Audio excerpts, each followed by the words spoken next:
সবাইকে আমার পক্ষ থেকে আমি সংগ্রামী সালাম জানাচ্ছি। আসসালামু আলাইকুম ওয়া রাহমাতুল্লাহি ওয়া বারাকাতুহু। প্রিয় নেতৃবৃন্দ, আপনারা অবগত আছেন এই প্রতিবাদ সরকার বাংলাদেশ থেকে পালিয়ে যাওয়ার পর একটির পর একটি ষড়যন্ত্র বাংলাদেশে বিরাজমান। এই আওয়ামী প্রতিবাদ সরকার পালিয়ে গিয়ে বাংলাদেশের মানুষকে শান্তিতে থাকতে দেবে না, এরকম একটি পরিকল্পনা অলরেডি আমাদের সামনে উপস্থিত হয়েছে। আপনারা সোচ্চার হবেন, সচেতন হবেন। আমার আজকে আপনাদের কাছে আমরা যারা ধর্মপ্রাণ মুসলমান আছি, আমাদের কেউ আর শান্তিতে থাকতে দেবে না। এই ফ্যাসিবাদ সরকার, এই স্বৈরাচার শাসক পুলিশ শেখ হাসিনা ওয়াজেদের এখনো উত্তরসূরিরাই বাংলাদেশে বিরাজমান।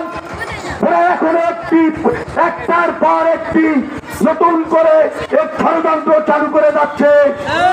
কিছুদিন আগে আমার এক বড় ভাই চিটাগাং বারের উকিল, তাকে হত্যা করেছে, আপনারা অবগত আছেন।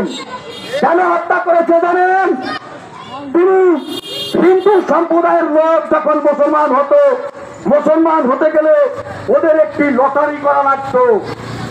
লটারি করে কাগজের মাধ্যমে, আইনের মাধ্যমে তারা মুসলমান ধর্ম গ্রহণ করত। এইটাই ছিল তার শুধুমাত্র অপরাধ।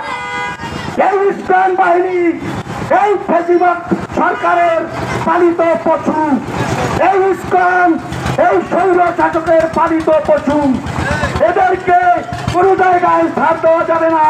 ওদেরকে আপনারা যেখানে পাবেন সেখানে প্রতিহত করবেন, কঠিনভাবে প্রতিহত করবেন।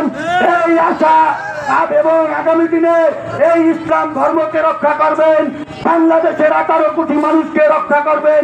সবাই সজাগ থাকবেন, এই আশা আহ্বান ব্যক্ত রেখে আমি আমার সংক্ষিপ্ত বক্তব্য শেষ করছি। খোদা হাফেজ।